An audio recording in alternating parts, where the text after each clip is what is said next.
What is up, everybody? It's Dr. Vibe here, host and producer of the award-winning Dr. Vibe Show, the home of Epic Conversations, and I'm the host of Epic Conversations, 2020 Best Podcast News Award winner, 2018 Innovation Award winner given out by the Canadian Ethnic Media Association, and I host the only online show in the world for dads and fathers that is sponsored by Dove Men Plus Care. And as always, I'd like to say you're blessed, highly favored, a magnet for miracles, and a solution for someone's problem.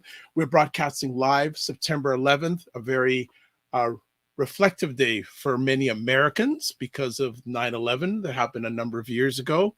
And for the rest of the world, hey, what is up? It's Black Canada Talking. If you don't know what Black Canada Talking is, where you been? Where you been? It's an online event, live online event that provides Canadians the opportunity to give their takes and POVs on stories that have importance to them. And as much as possible, bi-weekly, we do roundtables. And I am so excited today because finally we got all three of our core members back. So I think this may be an indication that at least in the Western Hemisphere, summer is done. But I know they've all had good summers. They've all been out. One of our panelists is nice and tanned, and another one just got off a plane this morning from France off 2 weddings, and then another one she's been doing more touring than Beyonce. So I just think it's fantastic to have all of them back. So let's get everyone back together. So what is up, L. Jones? How are you? Good to have you back. I said, am I the person who's nice and tanned? Well, all of us are. All of us are. I'm good, thank you. Good. How has the summer been? Sorry? How's your summer been? Good. I was traveling. We're back at school now, and I joined a high-performance running team. So what? The Halifax Roadhammers. So we have a good group of women that train together, and I'm doing some races, so that's good. Nice. I want to hail you up for something. Many things at you, but I want to hail you up for contributing to this gentleman's thesis. Yes. His master's. Matthew Solomon. Yeah. So So how did that go? Good. He sent me some of the stuff in the final. I don't watch my own stuff, so I don't know. But it was a thesis on, I think, different attitudes to policing and law enforcement and punishment and stuff like that. So he's making a documentary and he wanted different voices. So you hooked us together and we had an interview and hopefully he passed. I don't know. Yeah, he did pass. He did pass. I'm pretty sure he passed, but he was so fired up and excited how he thinks he has such high praise for you. Oh, good. Well, that's nice to hear. Well, thank you for accepting, because you didn't know who he was. I said, well, he's a really good guy, and it worked out well. So thanks for taking the time out of your positive, productive schedule. Yeah. Fantastic. Let's talk about maybe Ottawa's version of Beyonce, because she just toured the Ottawa circuit, like all over Hey, Sarah, what's going on?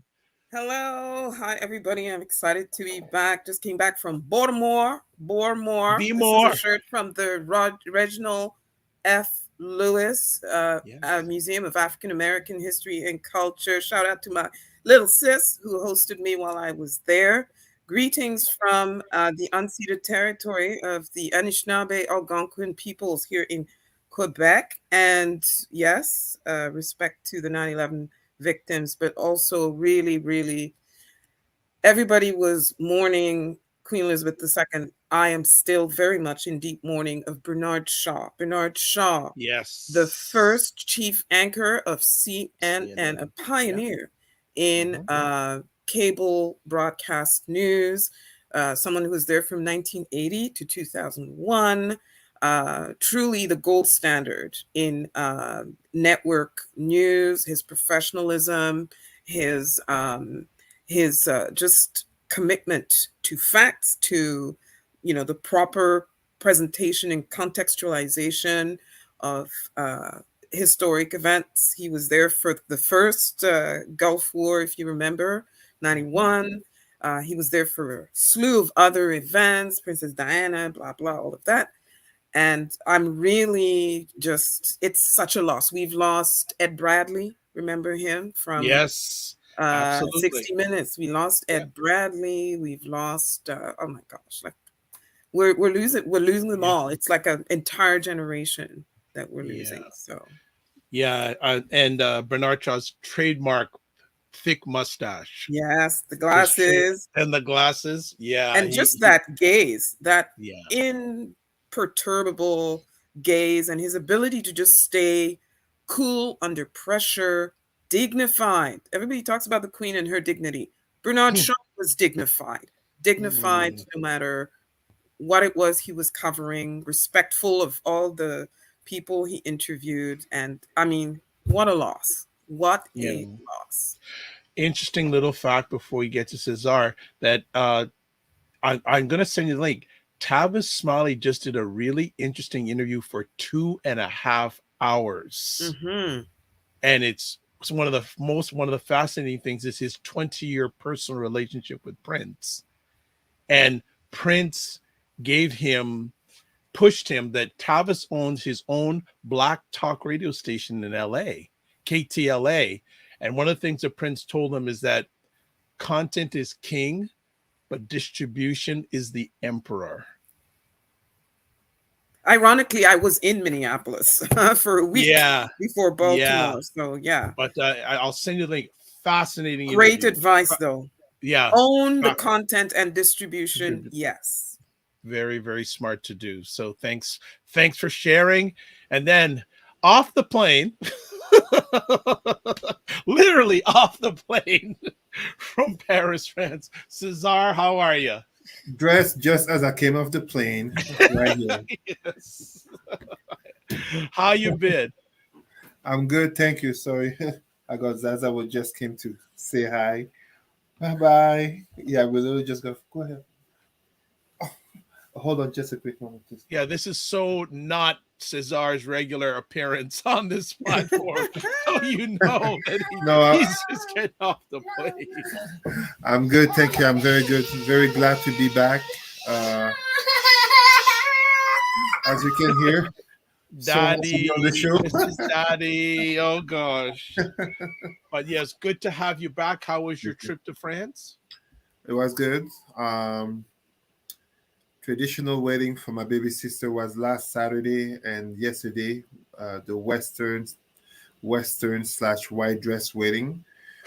I don't think anyone will be surprised to hear that I have my reservations about such double weddings and financial expenses. But what matters is, of course, that she got married, and I'm very much in support of my new brother, not just brother-in-law, but brother truly. And I absolutely wish and support them for the best and for the success. Wonderful. And of course, it was over there that I learned about the two main topics we're going to address. And I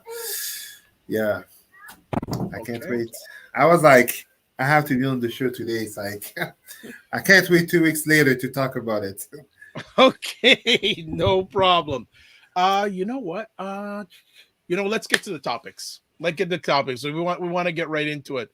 So before we go any further, got someone saying, glad to hear from all of you. Jerry Frecklestone. So they're happy to have you back. There you go. All right. First things up. Yeah, the death of Queen Elizabeth. And we may even get an imitation here. No, Sarah, no. Are you looking at me? Yeah. I know you're not looking at me and expecting me to do an imitation of Her Majesty. I know you're not. Or an imitation of Charles. Okay, no, really. As my mother would say, that is unseemly. Like, no. Okay, she just died. Go for it. So real quick, it was, I grew up in Europe. I went to school in Europe with British kids under the British system. And I've only ever known Her Majesty Queen Elizabeth II. That's all I've known. As we were growing up, we were very well indoctrinated with the royal family and this and that and whatever. I'm also a Kenyan. I was born under a newly independent Kenya. My parents did not. My parents grew up under colonialism.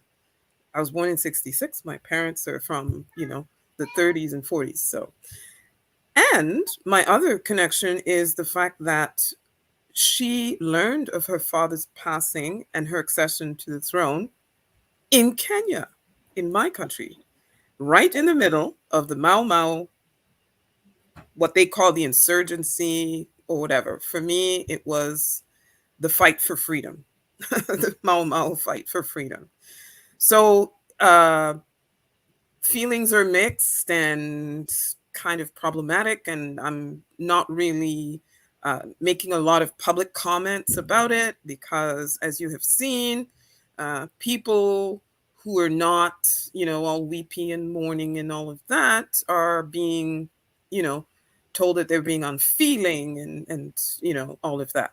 But very quickly for me, of course, there's the human side. She was the mother, the grandmother, great-grandmother, etc. So RIP, and my condolences to her family. However, she was also the accidental queen because her uncle died and she kind of inherited a role she did not expect. And she said as much early on.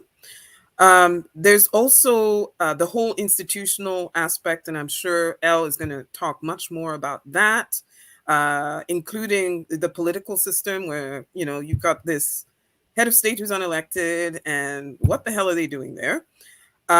There's also the class system aspect, right? The power and privilege, which is inherited as opposed to earned, right? I'm sure Elle again and Cesar will have something to say about that. Then I just mentioned the colonial system as well, the whole brutality of it, physical, psychological, cultural, and otherwise, the economic devastation of all that. There's also the expense, the money aspect of it, right? And also the fact that it's a PR tool for the United Kingdom, to justify why, they should still be, rule Britannia and all of that. And I don't know if Elle's going to bring up the sovereign grant and the cost of the visits abroad, the whole moral leadership aspect. Everybody's going on and on. I've been hearing people interviewed on the different networks. Oh, she was a great leader. Oh, it's kind of sad.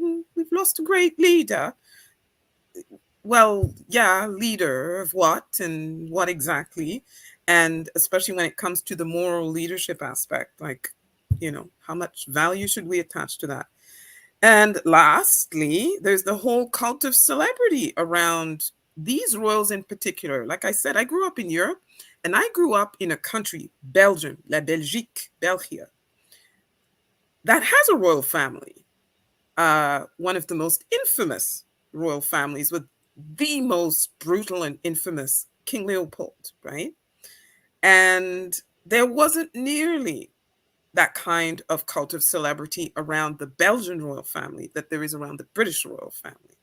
So there's the royal business. It's being referred to as the firm. Diana had something there, the fact that it's a firm. There's products associated with it. There's a brand associated with it. There's charities that come with the business model of the royal family. There's tourism that is attached to the royal family as well. And last but not least, the tabloids. There's an entire media industry that lives off of this particular family, right? So I'm going to leave it there. I think I've kind of set the table, so y'all can just fill in all those different aspects.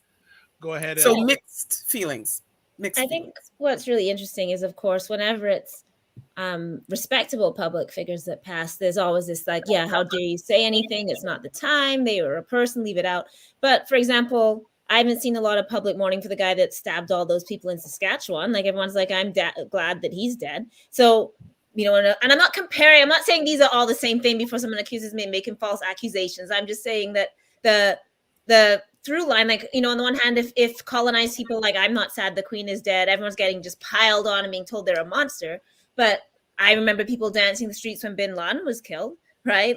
So people express joy for dead people all the time. But of course, especially if brown or black people dare to say, well, this is what the history of this person was, and this is why I'm not going to mourn this person, then it becomes like the worst thing we can possibly do. So there's an unequally distributed idea of like respectability of mourning, right, that's happening here. And as you pointed out, anybody who sort of dares to put their head above that parapet, especially this Nigerian professor who Elon Musk, tweeted at to make sure that people would pile her on, who basically said half my family like died in genocide by this queen, and I'm glad she's dead. And then, of course, got completely, people writing to the university, she could lose her job, all of this stuff. So without taking a stance on that, I'm just going to point out that if people are going to take that stance, then it goes for everybody. Everybody has loved ones. Everybody has a community. Everyone has people. You can't just say that when brown and black people want to say it about powerful people, it's verboten. But then when you want to cheer on whoever you think should be dead, then it's okay. Pick one. But I think interesting. Someone has also been keeping track of all the statements out of the Caribbean. There's just a Twitter thread. And notably, Jamaica said, our hearts are with you as they mourn their queen. So they made it like quite clear. So, some have gone with quite flowery statements, and some of the statements in the Caribbean have been, I think Jamaica's was 3 lines. Or was it Bahamas? It was 3 lines. But, some are very like short and kind of making the point by being to the point. Some are obviously more all in. But yeah, I thought notably in the Jamaican statement was that they said their queen. And of course, Barbados and Jamaica have left the Commonwealth.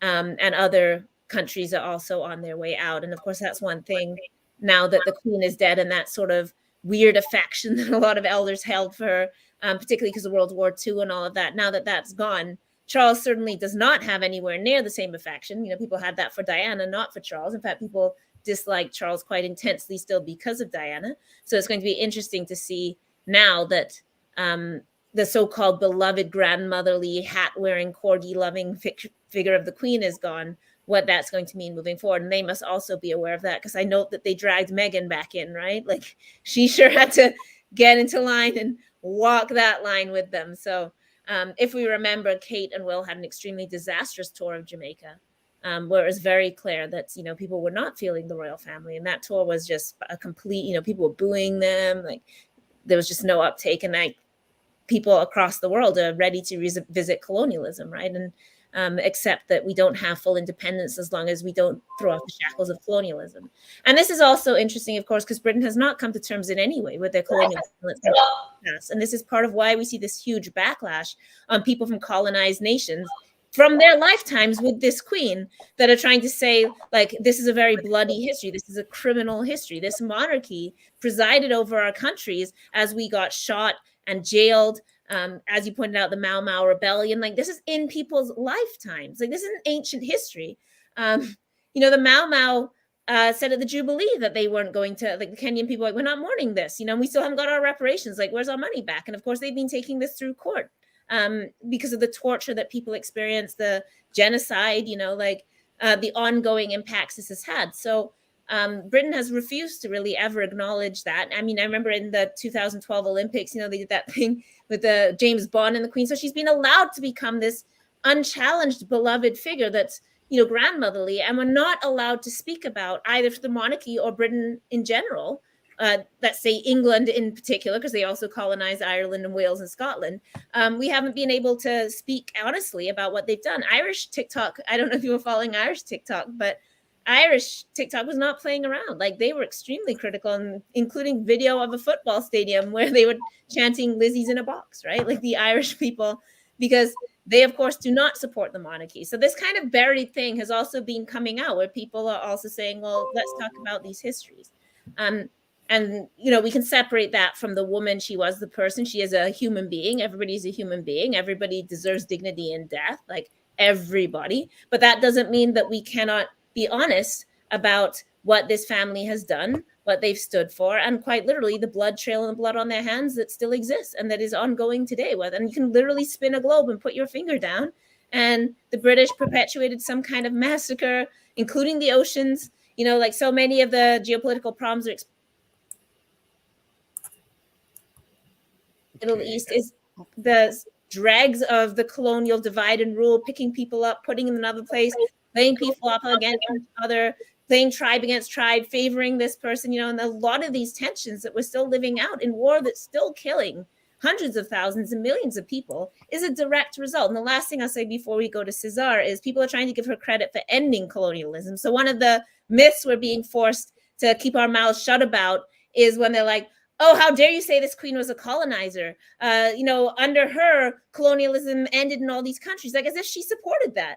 People do you not remember Gandhi? Who everybody loves, right? You have to put up a statue of Gandhi, who, by the way, did not like Black people. But, did they just give people freedom, independence? Did they not have to, march into bullets? Did they not have to march to the sea and die? Did they not get put in jail? Did they not have to go through all of that? And then finally, when the British Empire could no longer sustain it economically, it had nothing to do with humanitarian reasons. As Eric Williams told us years ago about enslavement, this is never humanitarian. It's never out of the goodness of people's hearts. So it's a moral thing. It becomes economically unsustainable to maintain, that many armies and military and government ships, and you're a tiny island. And of course, post-war, where the coffers are completely drained from the war in Germany, they could not continue to spend the resources to oppress our people with the kind of energy it takes to repress our people. And that is why we got independence. So to say that the Queen presided over independence is to take away from the great heroes of our independence struggles, that many of them died, many of them were assassinated, jailed, murdered by the state. People have permanent injury, permanent trauma from that. These were long, hundreds of years battles by enslaved and colonized people and formerly enslaved people for freedom. And I think it's absolutely a distortion of history and, quite frankly, insulting to say that it was the monarchy that gave us freedom, as our freedom fighters so often are forgotten, unmourned, buried in jungles as they did to Lumumba, have their names disgraced, treated as criminals and terrorists, all to get freedom. The Queen did not do that. We did. I said the last thing I'll also say is my grandfather was actually threatened with sedition for singing calypso songs against the British Empire. So my family has quite a long history of anti-colonial struggle in the person of my grandfather, who, was very famously for independence, a trade unionist, quite famously saw the troops marching to war. And he's like, what are you doing? And they're like, we're marching for king and country. And he was like, you have a king? You have a country? So, he was a very militant figure of his time, So, yeah, and, my mother had to march around in Trinidad in the heat, on Victoria Day and wave the flag, and they sing about how Britons would never be slaves. People really grew up with this stuff, and in their lifetimes saw the struggle for that independence. So it is not ancient history. It is not forgotten. It's not something that we should just let go of because, what's the big deal? These are things that our own parents, our own grandparents lived through and had their lives circumscribed by. And so many of them died being spat on. So the idea that we can't tell the truth about what this family, this monarchy, this regime, and this power system has stood for is absolutely absurd. Did she live up to what you were hoping for, Sarah? Hallelujah. Okay. Cesar, come on in. There's so much to say. First of all, I want to pay respect to what our sisters, Sarah and Dr. L. Jones, have said, because, look, I posted about this, but there is so much to say, I think it's hard to understand the extent to which one has to balance the mind in understanding that the death of Elizabeth of Windsor, or whatever truly her last name is, because number 2 is not her last name, but it's hard to grapple that a 96-year-old mother and grandmother, older than my grandmother, can die. And of course, to her family and those close to her, total respect to the fact that they mourn her. I'm not here minimizing the grief of Charles, Williams, and even Harry and so many others. I have a grandmother too, and I buried my birth mother at 22, and today, September 11, I celebrate my second mother birthday. But what do we stand for?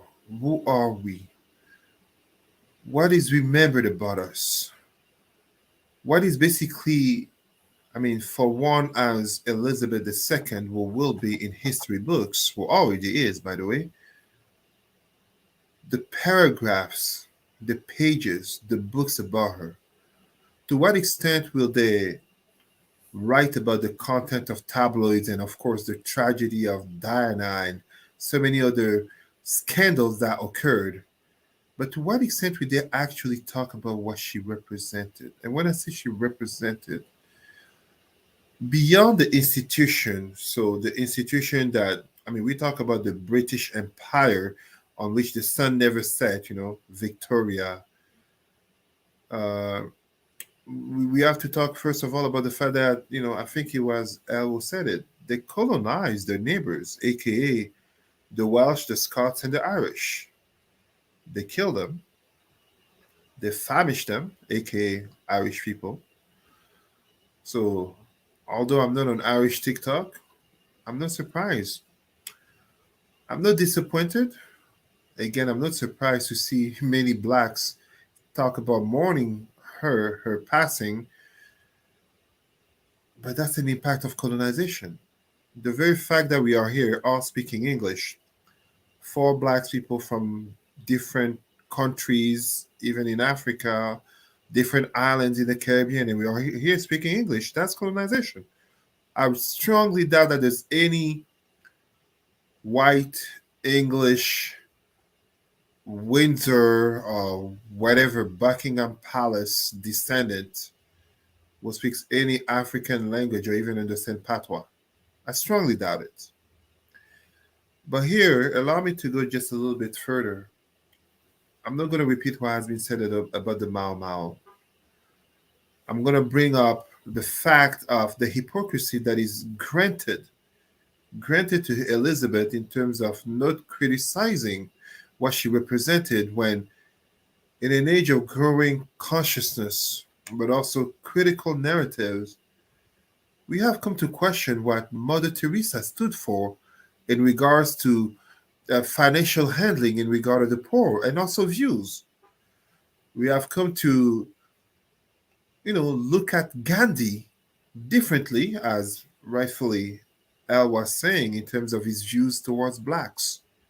Winston Churchill, me who notably trained senior leaders, Winston Churchill, the model of leadership for Western politicians, etc., was, even for his time, criticized for his racism and views towards Indians, but also views towards those that we call today Palestinians, and notably blacks. So what makes Elizabeth immune to that when obviously the British Empire did not end monarchy and even abolishing slavery, aka transportation of slaves, whether we look at 1807 in terms of transportation or 1834 in terms of abolition, they didn't abolish slavery. They ended up coming to a point of no choice. But Elizabeth, in 70 years, where many media have said it, I mean, I was in France, but many media talked about part of the recipe for her success and longevity was the fact that she never directly meddled into politics. If we are to be honest and hold everyone accountable, as we so often speak, especially for a public person as Elizabeth, silence to oppression is an agreement to oppression.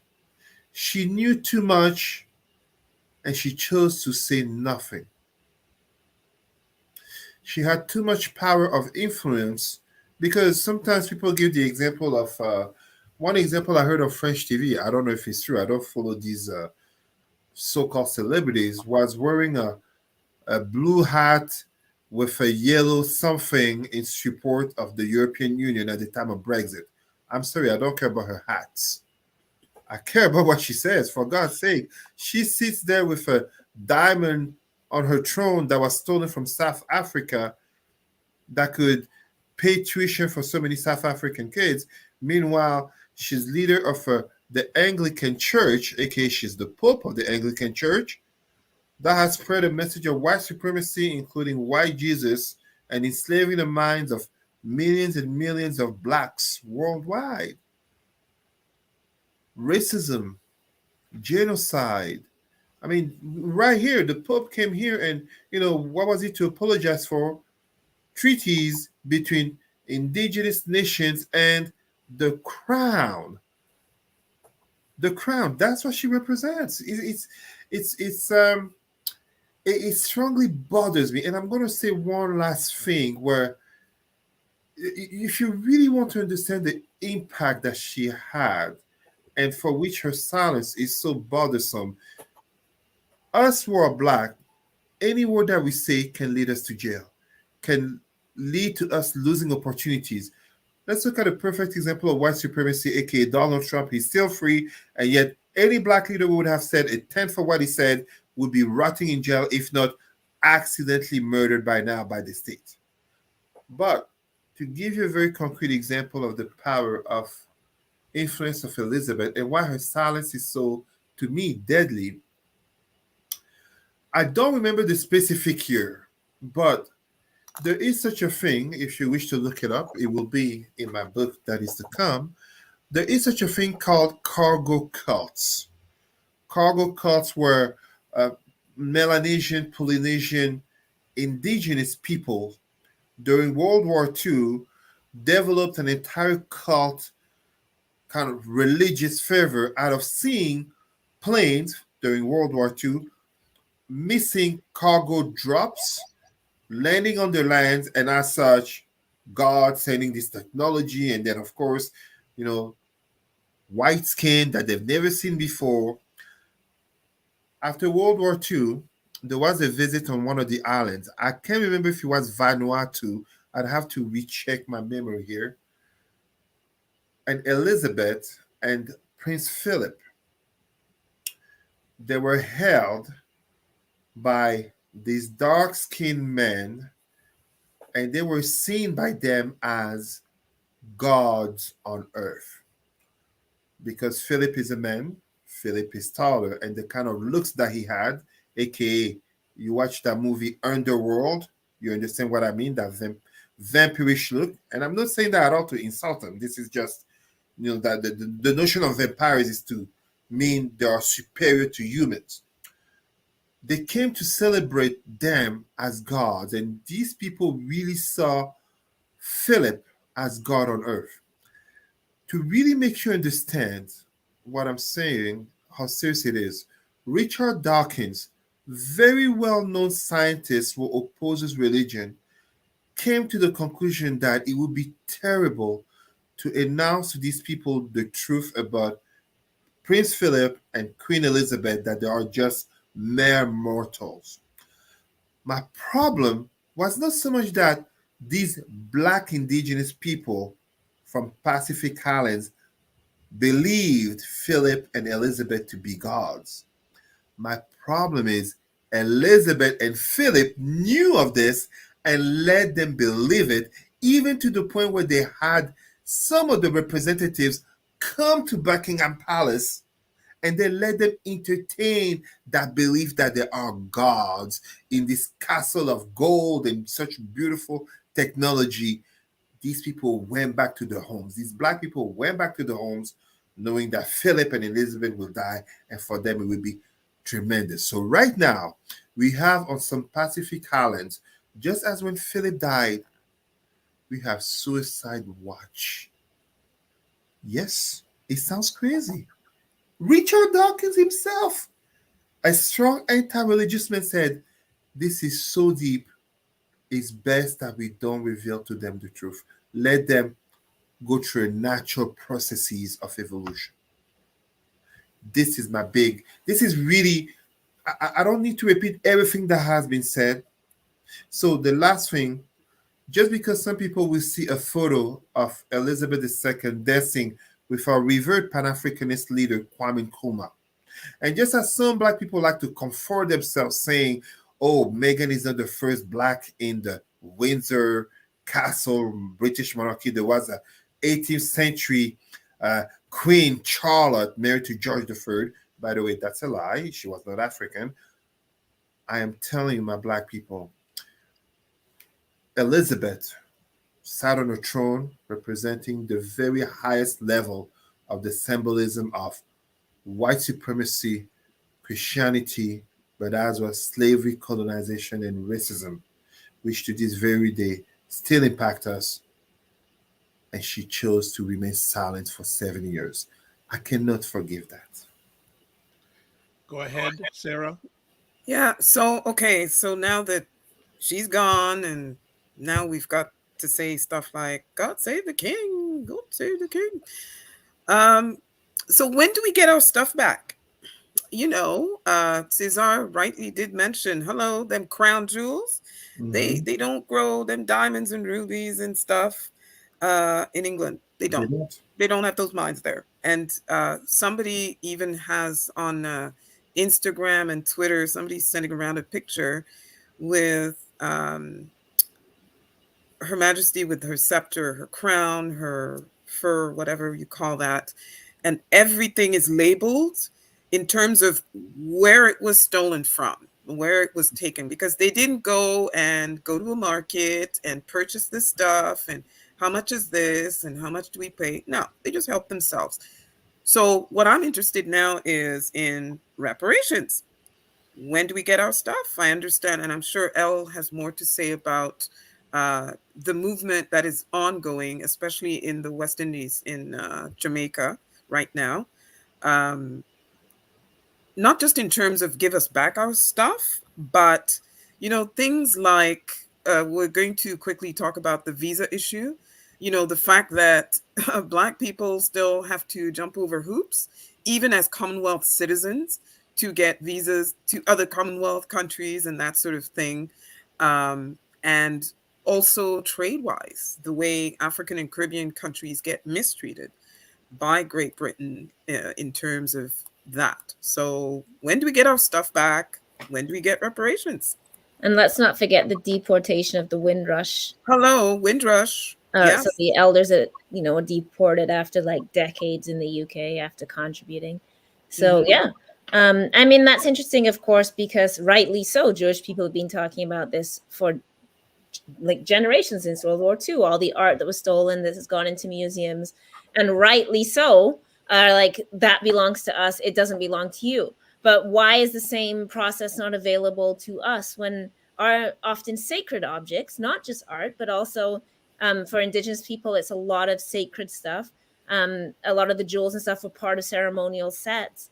You know, so why is it so? And of course, the idea is that like somehow we won't take care of it, right? So it's this very paternalistic idea. Well, you can't give them this stuff because what are they going to do? Put it in like, you know, some moldy museum that's going to get bombed in the middle of their jungle, right? Like, you know, this kind of rhetoric that suggests that we can't be caretakers of our own heritage, even though, of course, we have taken our heritage.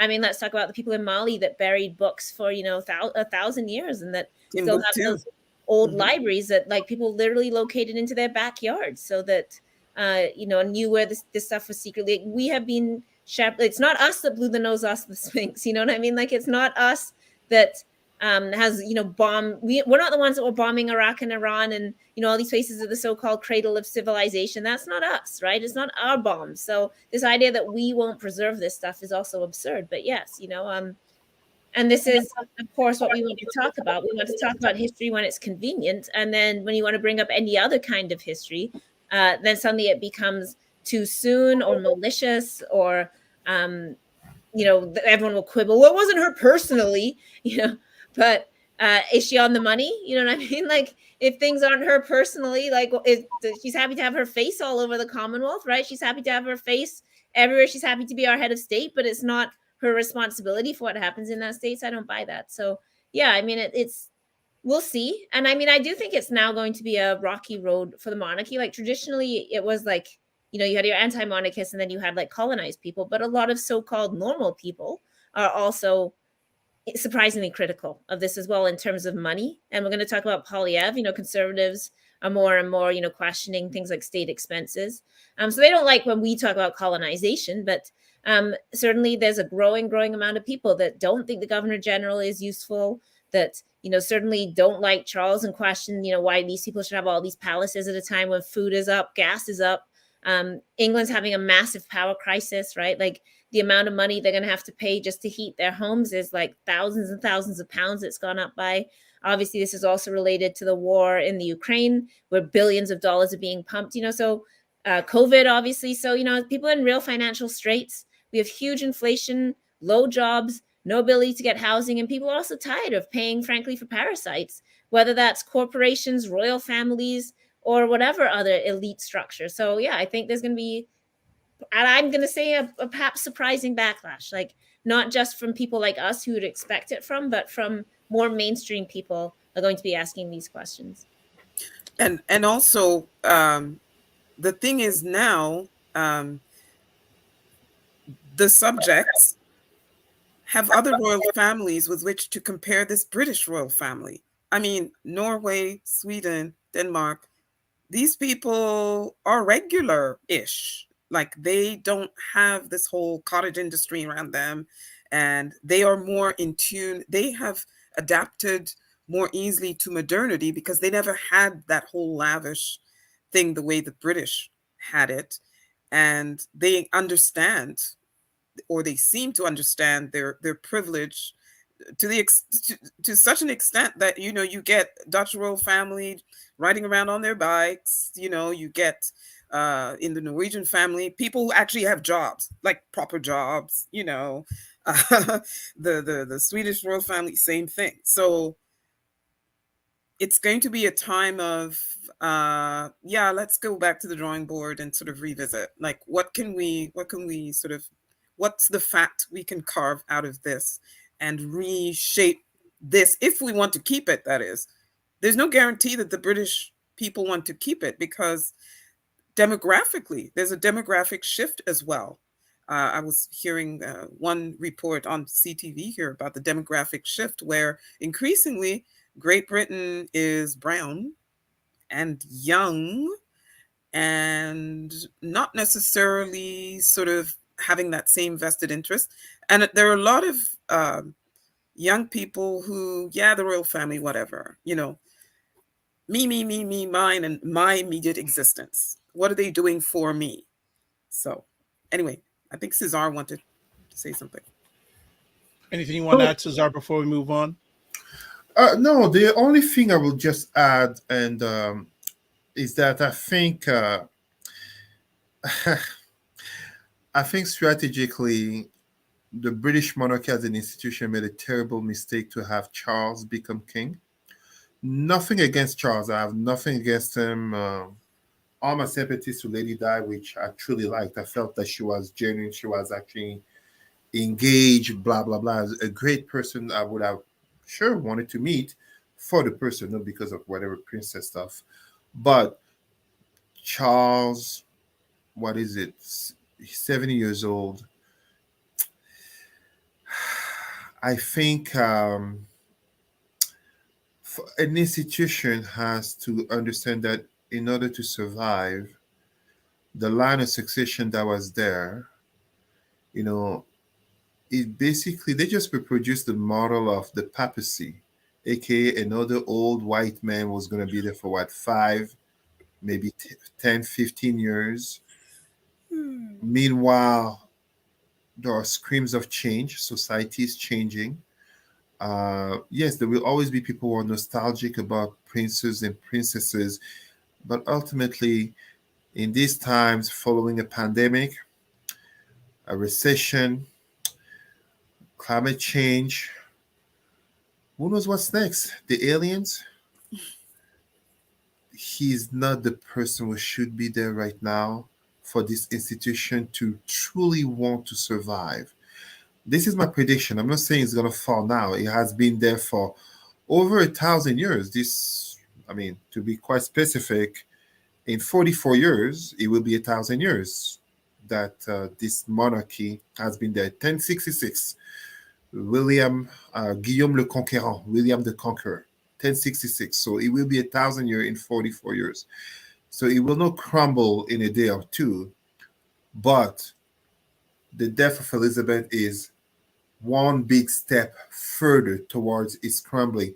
However, a message to all British people, but also people of the Commonwealth, the monarchy only survive by ripping off the hard labor of the common and poor people.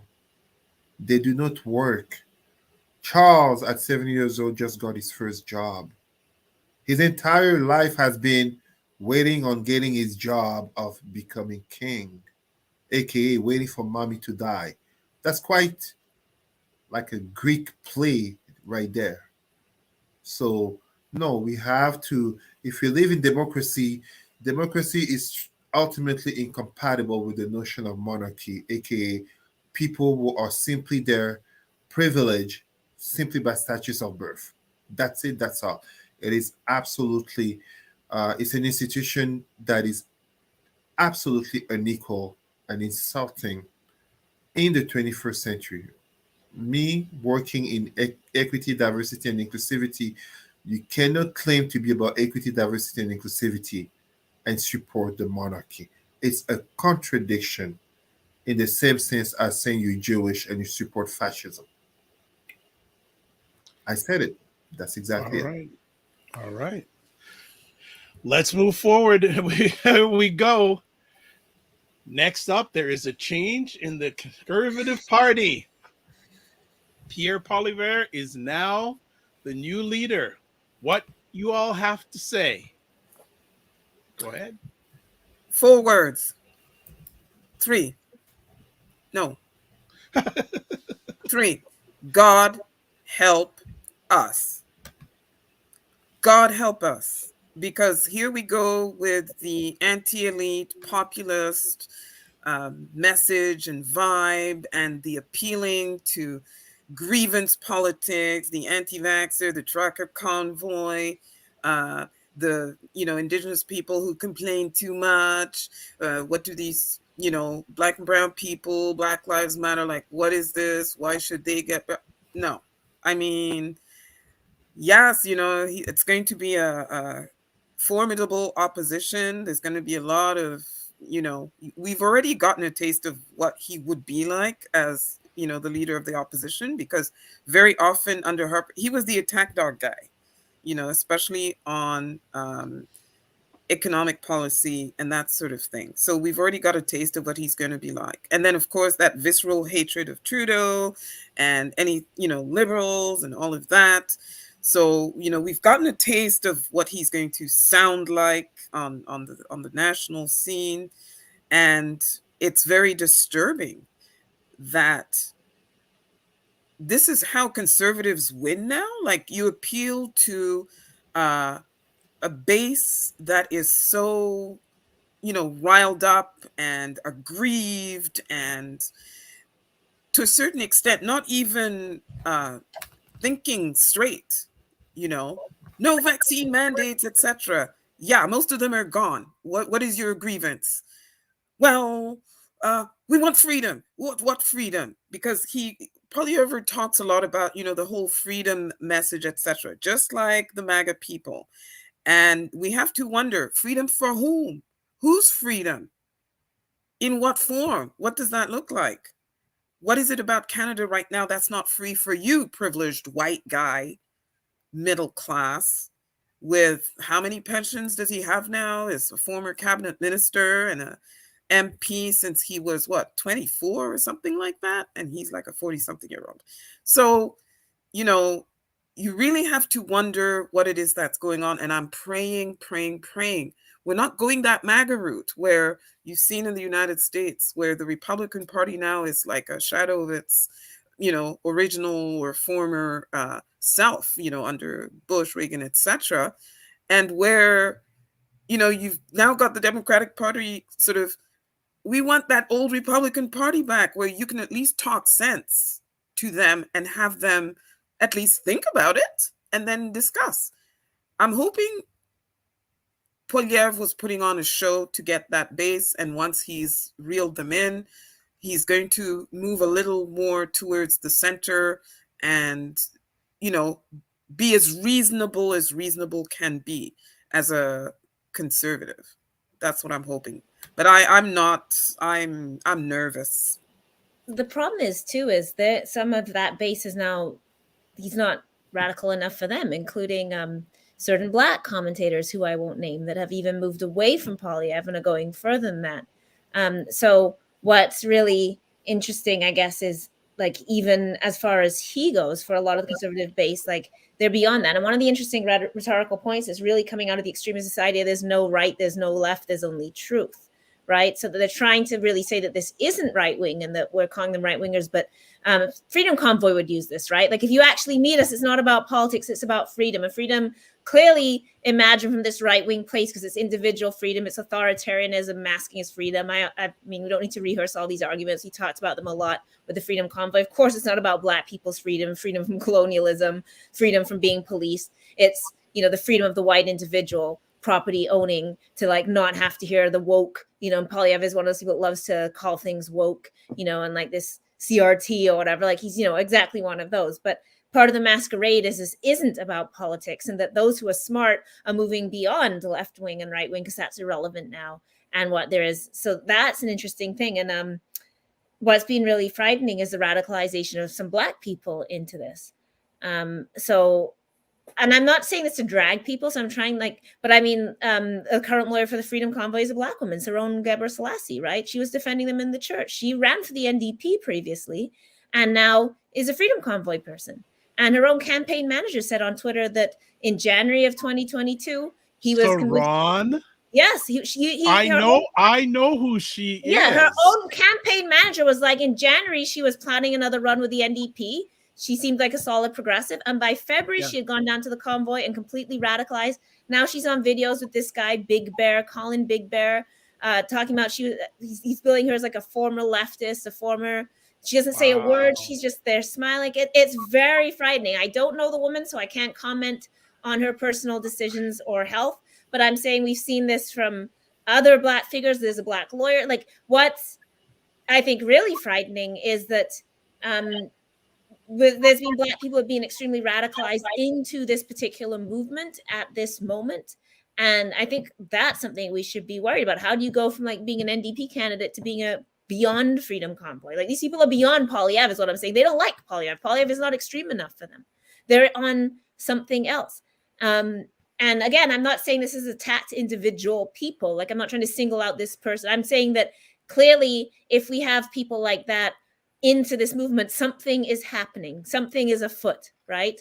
Where Black people have also rolled themselves into this. And I'm not talking about just like critique of vaccines in the way that Black people will be like, yeah, you know, we don't trust the government. That's not like, this is something completely different. It's a rolling past like any kind of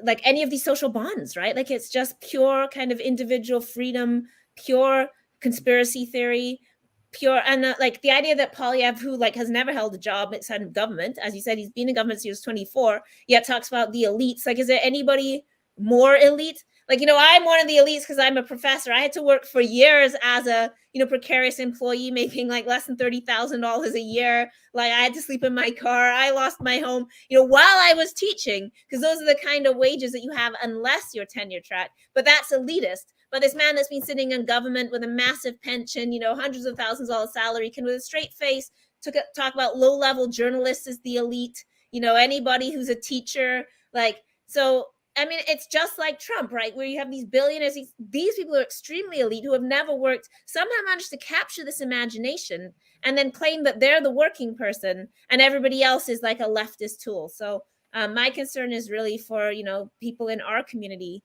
who have really seemed to a certain extent buy into this. And that's frightening. It's before Cesar talks, it's interesting because I met Sharon a number of years ago and she was very much wanting to fight for Haitian refugees. So to see the church in Ottawa, she was the lawyer in the news. Wow.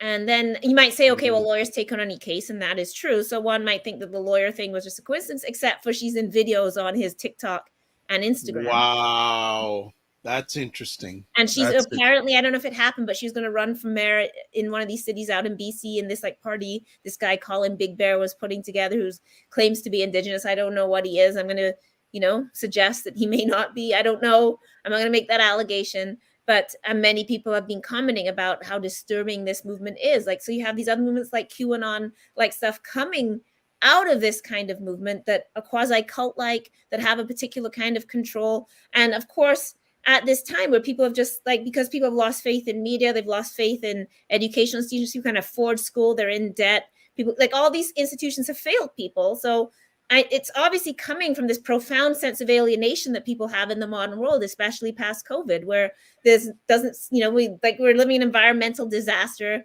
nothing that people thought they could depend on, from stable jobs to stable housing to knowing if you can wake up tomorrow, is there for people. And this is why people have become unmoored, and quite rightly so are critiquing government, critiquing the media. But that can be a collective critique which builds to more justice, or it can become this populist / fascist / as it does in history, where it turns to the right in these various ways. And this is very much the term we're experiencing now. I'll stop talking because I do have to. Yeah, because you got to go, El. So I'll let you run. We'll let you run. I know you got to go. I'll listen to Cesar and then I have to go. Okay, Cesar, go for it. Oh, you're on mute. There we go. Okay. I absolutely don't mean to go against what my sisters are saying here, but where some people will talk about radicalization of Canadian politics, this is not a radicalization. It's an Americanization that was long foreseen. This is an impact of white supremacy and white privilege unchecked. Kind of as I was saying earlier, you have a Donald Trump who you have to wonder how big a case has to be mounted against him for him to go to jail. Well, what do you think he does for people who think anywhere close or even far, but even just a little bit like him? It convinces them that they must be right, that there must be something going on. Elle was rightfully talking about a loss of faith in government, in media, in education, but is it really a loss of faith or the long predicted outcome of unchecked privilege and dominant rhetorics that go on, eventually meeting the fact of more non-dominant identities? And I'm not just mean white, but I'm talking all non-dominant identities speaking up more and more. So non-white, non-Christian, non-heterosexual, non-conservative speaking up more and more, by default, will drive a certain percentage high enough to become further radicalized. We don't even need to see the Pierre Poilievre and the Freedom Convoy followers. We see this even in our own Black community, aka anything gay on TV, they're trying to turn us gay, aka Black people. And I'm like, I support Black LGBTQ, but who's trying to turn me gay? It's those who oppose it, those who will tell you God here and God that. It's the same logic where we have a very strong anti-science rhetoric, aka cigarettes don't kill, alcohol isn't so bad for you, there's no climate change. The same type of anti-science with a pandemic, it got exacerbated. So now you have someone as a Pierre Poilievre playing into a Harper as a former minister, as a former cabinet member of Harper. As a former cabinet member of Harper, what was Harper trying to do to remain elected? I believe in 2015, he was trying to play into xenophobia, aka anti-Muslim populism. So now you have Pierre Poilievre on one side, the elites are bad for you, and the sister rightfully called it. The dude has been an elected politician since age 24. That is elitism. But at the same time, he suddenly becomes the Freedom Convoy #1 politician because he sees an opportunity. So yes, he definitely won as a populist, and how do you call him? Charest lost as an opportunist. It was a landslide, sure.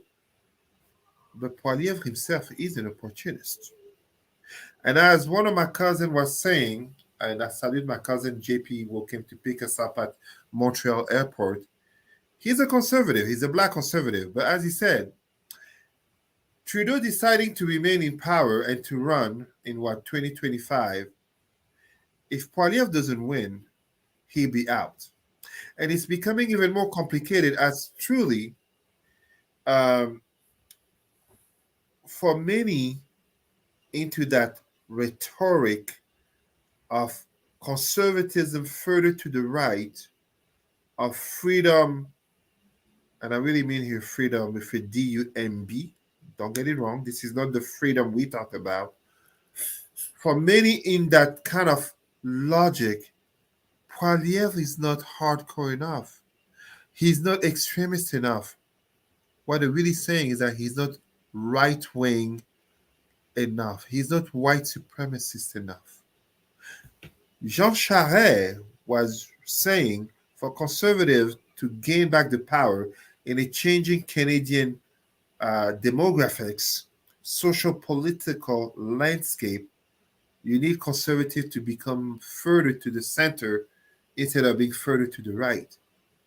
If Poilievre is showing himself as a populist, well, he will eventually have a challenger that very few expect, not in Justin Trudeau, in a certain Mad Max, aka Maxime Bernier. It's an Americanization of Canadian politics.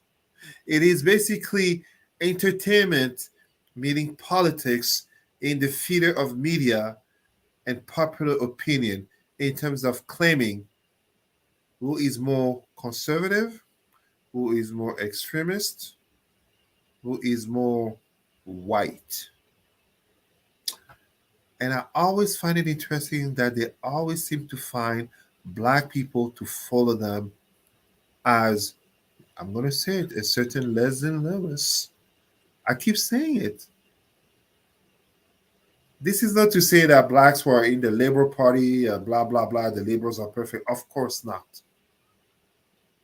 But there comes a point where it's not just a matter of being fiscally conservative or socially conservative, so taxation, abortion, etc.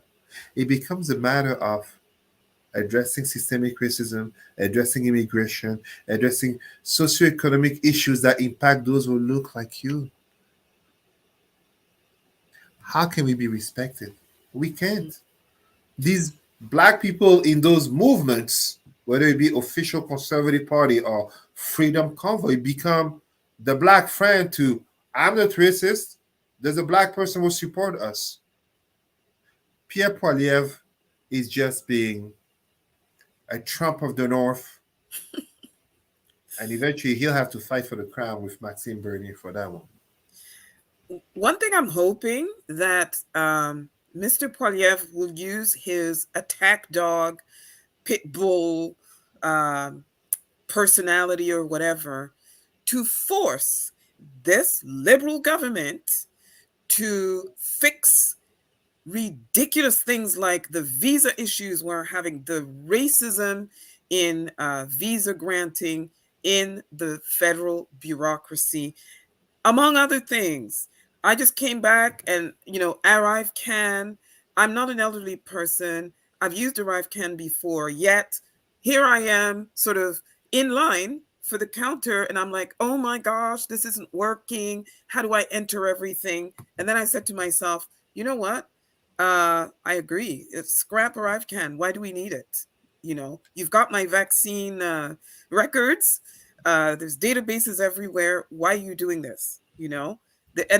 And so many other things, different government programs that really, passports, etc., that need to be looked at. So I'm hoping that the Poilievre conservatives are going to use their attack dog methods to put the fire under the bums of this liberal government to get up and stop wringing their hands and saying, well, there's nothing we can do and we're doing our best. No, do better.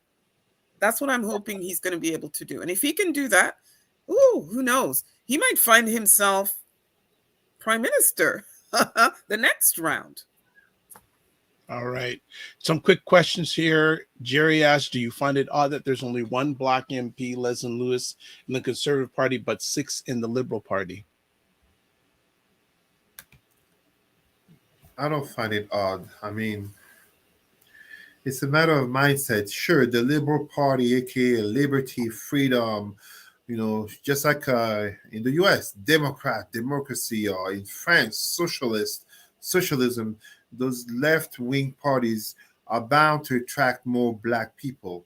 But you will always find a black person in the right-wing party. And I personally disagree with calling them necessarily Uncle Toms or even House Negro, etc., that kind of language. No, it's a matter of mindset. One can be black and be conservative. The black community is more conservative than most people like to believe it. However, we're talking here about politics. We're talking about power. We're talking about laws, and as such, it begs the question, like I was saying, how do you happen to be black being in a party that does not recognize systemic racism?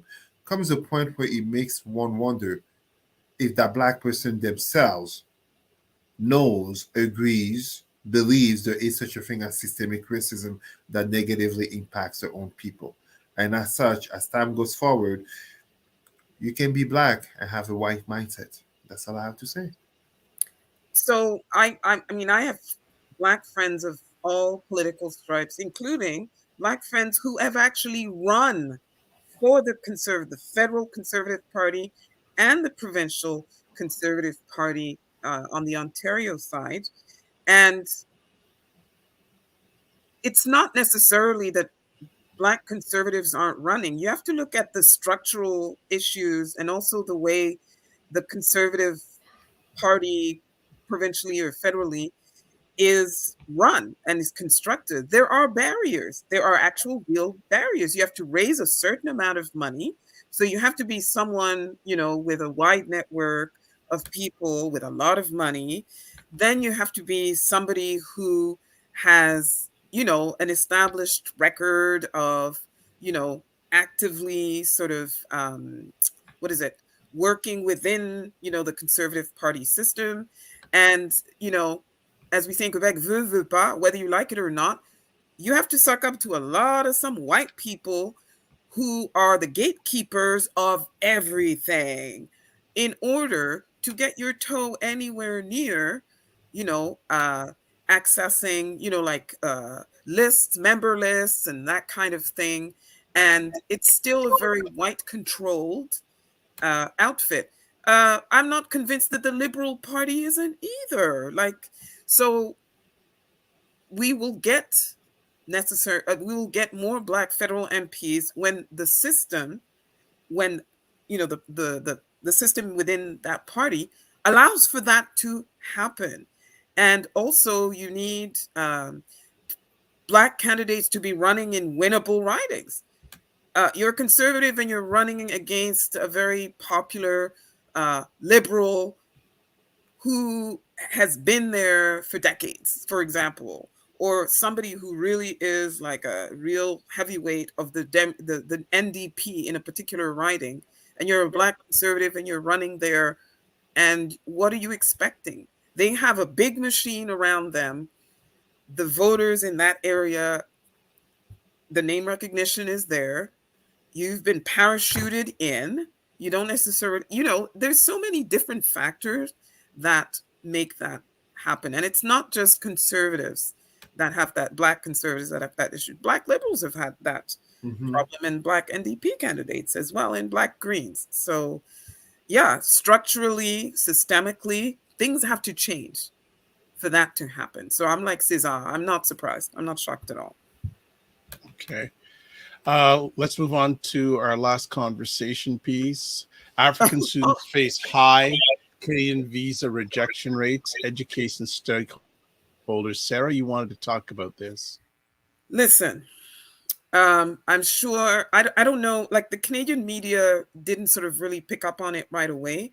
But, ever since the spring, while everybody was fussing about how Passport Canada couldn't process new passports or applications for extending passports fast enough, some of us were really looking at, wait a minute, what's all this I'm hearing about visa applicants from sub-Saharan Africa and Black Africa having like the highest rejection rate from the Canadian government. And so the student thing didn't come on the radar until closer to, the return to school. We were seeing, festivals and, cultural events where, for example, the Yemi Alade debacle, where her visa was rejected twice. So she couldn't come for Festival International Nuit d'Afrique, which is one of the largest African music and cultural festivals on the North American continent. And Yemi Alade is the Beyonce, quite literally, of the African world right now. How are you telling Yemi Alade that we're not going to give her a visa because maybe she'll want to stay in Canada? Really, right now? And then that started happening to more and more artists without proper reasons being given. Now that students are supposed to return to campus, over here in Quebec, you have now the Quebec government that's screaming even louder about why they should have their own separate immigration regime where people come in under that regime, as opposed to sitting around waiting for the government of Canada to very happily deny visas to Francophone African students who have, they've shown they can pay, they've registered, universities are waiting for them, everything is set up, and then all of a sudden, visa denied. Very impersonal, no explanation. After they've expended all kinds of resources, financial and otherwise, to start their academic career. And all of this in the midst of skills and labor shortage, not just here in Quebec, but across Canada, partly due to the pandemic, but also due to the aging population, etc. So my quibble is, well, first of all, who the hell are these people rejecting visas, not giving reasons? Where's their accountability? One. Two, when you have universities screaming to the federal administration that, look at, you all are causing reputational damage to our system of high learning in terms of our capacity to attract international students, especially the ones from Nigeria. Did you know that Nigeria is one of the most important student markets for international educators, right? And despite that, they have the highest rejection rate. How do you explain that? And I find that this is even more egregious at a time when it's the red carpet for Ukrainians. Mm-hmm. Yes, they're fleeing a war. Some Africans are fleeing a war too and want to, remake their lives here. And other Africans are responding to recruitment by Canadians, by the way, who go to these African countries expressly to recruit these people, luring them with all kinds of promises.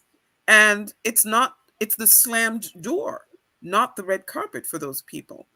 And some of them, especially those ones from Cameroon, who ils sont bilingues, bilingual, they are ready to go. The government of Quebec does not have to spend all kinds of money for Francisization classes and programs and etc. They can start work as soon as they graduate because they have those language skills. So, and also culturally, they're adaptable. They already live in a country that's bilingual.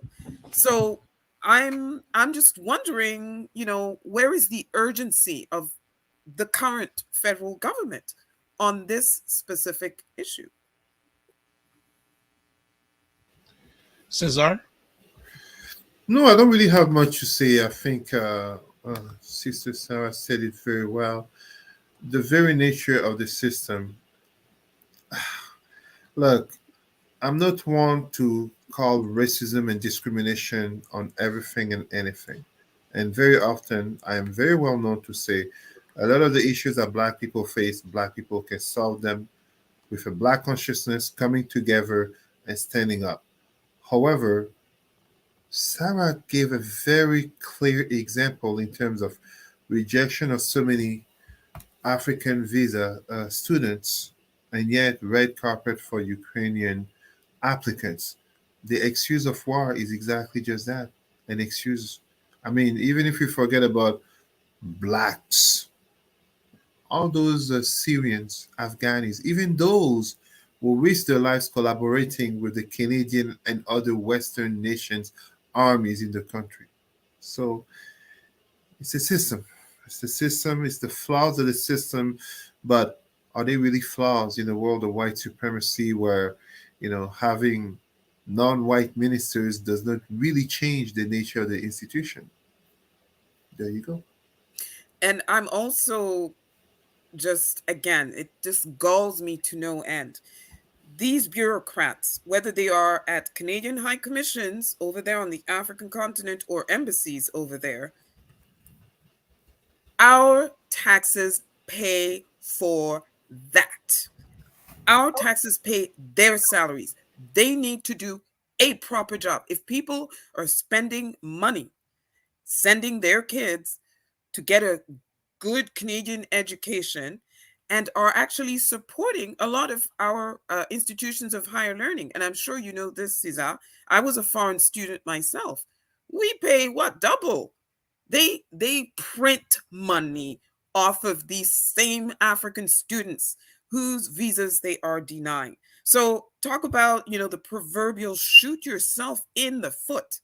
Or I guess they don't see it that way because they're not on campus and their jobs don't depend on these institutions of higher learning, which is why, Universities Canada and organizations like that are really sort of breathing down their necks because there's a lot at stake here. There really is. And, Canada needs to smarten up in terms of this because this whole, oh, we're Canada, we're the best country in the world, blah, blah. Not so much right now. Not so much. Okay. Whether it's international conferences, we had the HIV/AIDS conference in Montreal. They had the gall to be denying visas or delaying visas of the leaders, some of the leadership of the organizing committee for that. Hello, United States, with, more open doors and more reasonable terms, etc., etc., shoot ourselves in the foot. All right. Well said. Excellent. We'll do one last question, one last topic, very quick. And Jerry brought it up. I promised her I'd get you to answer it if you have anything on it.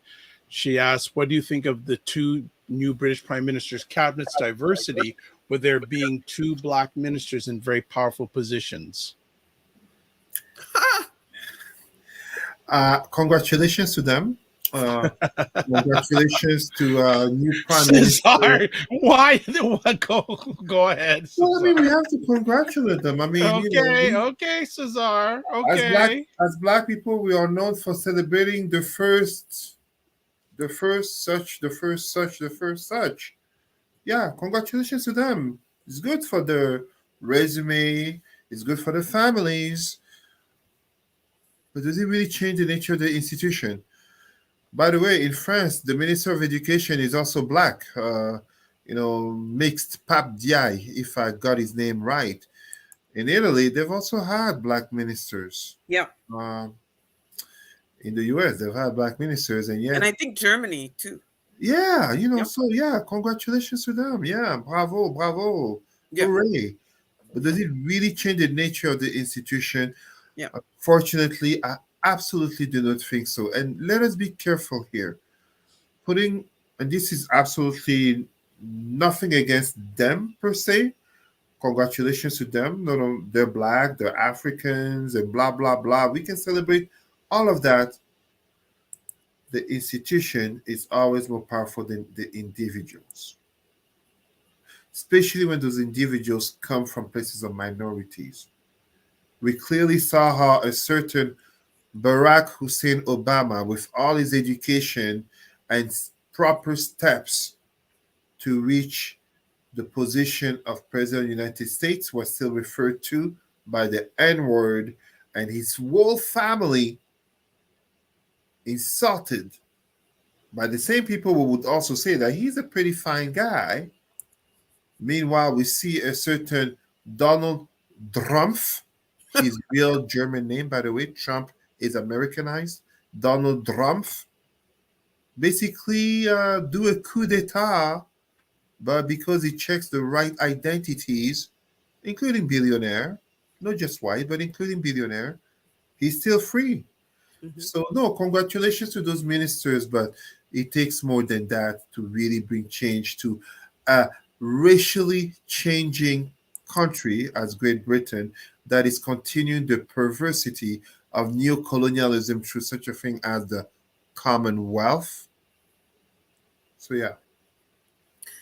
Yeah. So, how fascinating. Kwasi Kwarteng, parents from Ghana who immigrated to Britain in the 60s. And then Mr. Cleverly, James Cleverly, whose mom is from Sierra Leone. So two like Africans. I'm with Cesar in terms of you can put a black face on there, but what really are they going to change? Kwarteng is the finance minister, so the money guy. Is there going to be more money to fund programs aimed at providing some sort of redress for systemic anti-black systemic racism, specifically because you're a black guy in that position? Are you going to have funding for the kind of social programs that are actually going to lift black and brown people out of poverty? Are you going to do that? Then you've got Cleverly with foreign affairs. Okay, so what are you going to do to improve relations between African countries and Great Britain? And are you going to work with your colleagues towards, remember earlier I mentioned economic parity when it comes to trade, trade justice, bring down tariffs for products coming from Africa, etc. Look at exactly the colonial legacy of land ownership, land that is still owned by British people who claim dual citizenship. I know in Kenya we have that. As foreign minister, what are you going to do? Bravo, you're a first something something, but what really are you going to do? It's still a conservative government, ladies and gentlemen, with everything that comes with that. So, no. No, you said it so well, and thank you so much, Jerry. Thanks for your thoughtful questions. Yeah, this is really what it is in terms of Yes. Having this black conversation, addressing notably politics, where this goes beyond Black Canada. I mean, we started talking about the death of Elizabeth II, aka the Queen of Canada, and we're finishing talking about the constituency of the new British government and impact on Black people. So, I mean, if I dare to be blunt, and in honoring Sister L was not with us, so now there's more Black ministers than ever. Will they do justice to the Windrush generation? Will they address reparations, as Sister Sarah was saying earlier? The fact that they're Black, will it have any significant impact on being Black and British? Those are the questions. Because if it's just to be Black in terms of skin color and face, well, I mean, might as well take a white minister and put a black mask on him. It comes out to the same thing. It's the institution that we must address. Exactly. Congratulations to them, of course, as individuals. Congratulations to them. I am very sincere. But the nature of the institution, and then will they even stand up for Black people, or will they follow the line and to keep their job? Do their job. Right. Well, good luck, Godspeed, and carry on. Well said. I think our brother Dr. Vibe has had some internet interruption, which can happen to anyone. You were going to talk about your book. Yes, but I do not have sharing opportunities, and I don't want to just. I think maybe we should wait for the next show where Dr. Vibe will be able to share. I want to do it justice. So on the next show, Yes. the book that's coming out with Hmm. my contribution, among others, we will talk about it. And speaking of politics, to come back here Mhm. to Canada, here on this side in Quebec, we have an election coming up October 2nd. Mhm. I'm not sure we're going to have a show by then or before then. I doubt it because it's every 2 weeks. Mhm. Uh, but if you look at the kind of candidates that François Legault has been, recruiting, you see there's an increasing number of Black women, especially. Mhm. Why do you think that is? Well, did you see that moment on TV where a black female candidate was basically elevating Francois Legault to kind of like a saint or a Jesus version of creating a miracle for her child? I absolutely support our sisters, notably into entering politics. I find it sad that so many black men, obviously not all, but so many black men have bought into this notion of criticizing anything good and great that a black woman does as if it's some type of pun or attack against being a black man. It's not. Beyond being father of a girl, so hashtag girl dad, I stand that there is such a thing as black girl magic. And yes, black boy magic also exists. There's five of them behind me. But we cannot lie to ourselves that the very nature of politics and the very nature of this society understand that the black woman, I'm not going to say is the weakest link into the black community. That's not what I'm saying.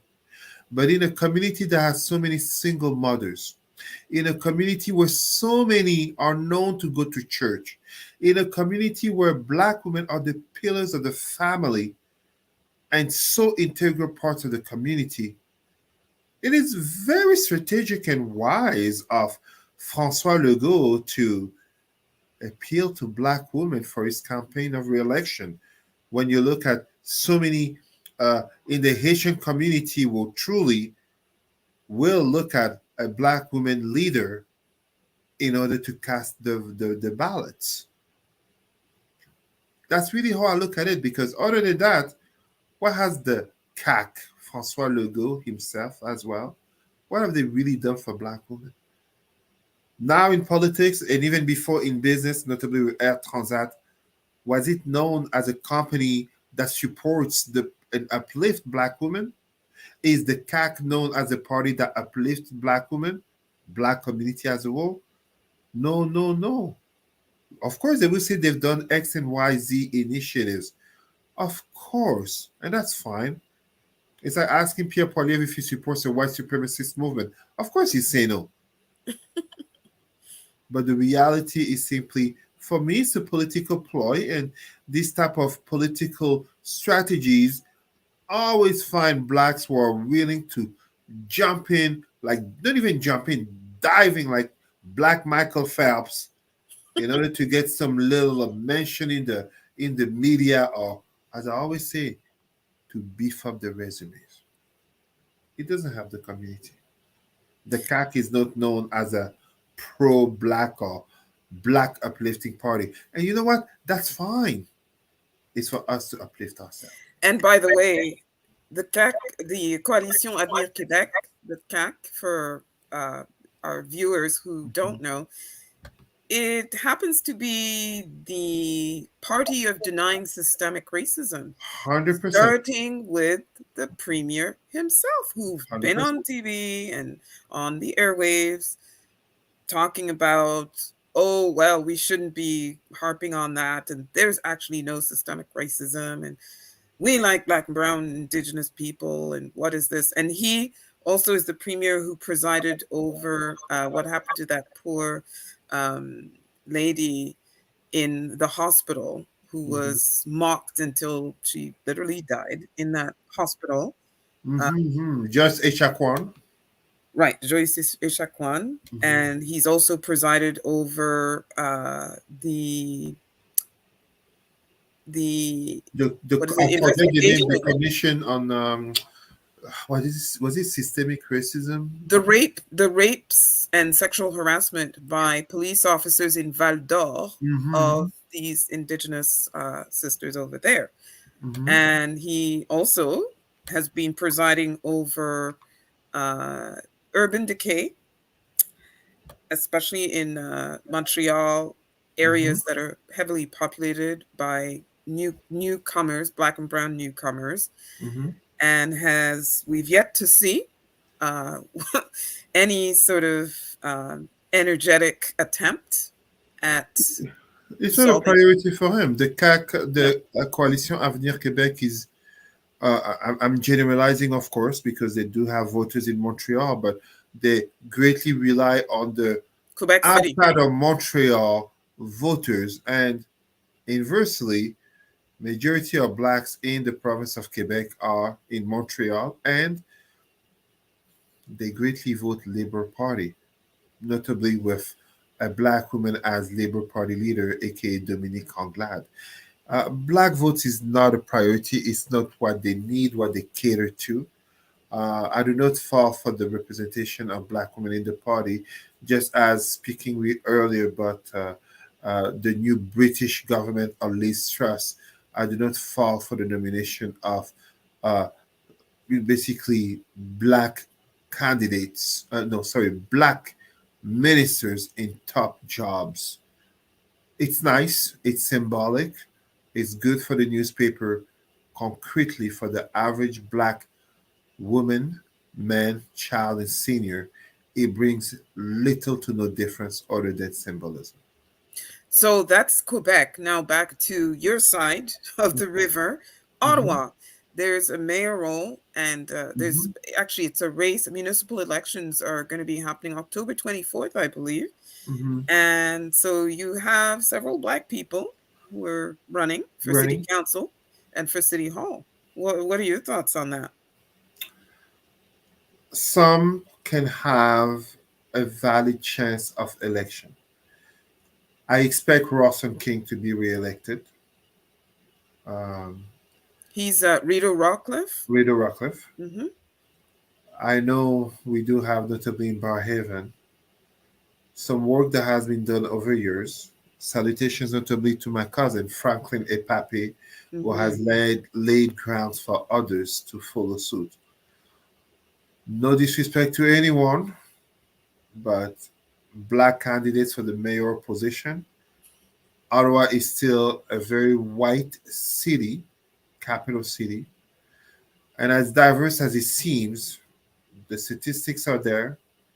It is very white and very conservative. Not conservative, kind of like Alabama conservative or Alabama white, for anyone who would like to claim this is what I'm saying. Of course, it's not. But it's not to a point of, allow me to give the British comparison, it's not to a point of electing someone whose name could sound like a Sidi Khan or Kofi or Kwasi as a first name. It's not there yet. I mean, was it just 2 years ago we had the first Black city councilor elected? There you go. Thank you so much, Sister Sarah. I don't know what happened with Dr. Vibe. Our brother lost his internet. It can happen. It's okay. I think it would be up to us to end the show. Or we can keep talking.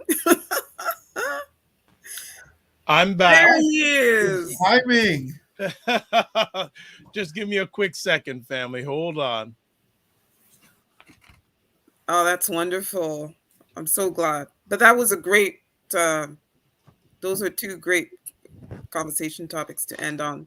I'm going to be really watching closely what's happening in Quebec because Dr. Vibe, yes, we were ending. We extended.